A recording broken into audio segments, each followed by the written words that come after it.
اكون مبسوط ازاي وانا يعني حاسس بان في كتير حاجات مش حلوه في حياتي ولا اخره؟ غيروا العادات.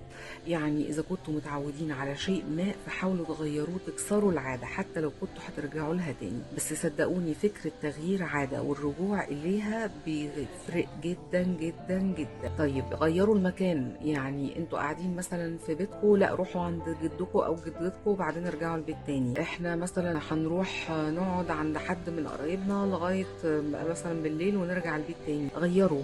فكرة التغيير في حد ذاته بتخلق حالة من حالات النشاط الذهني للإنسان.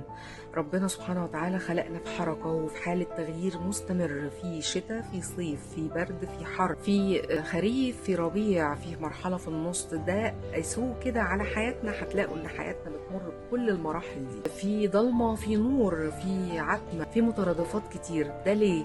لأن احنا ما ينفعش نستمر على وضع واحد، نحن خلقنا للتغيير. فغيروا عشان تقدروا تلاقوا حلول، وإن ما لقيتوهاش هتلاقوا نفسكم انتوا أحسن وبتغيروا.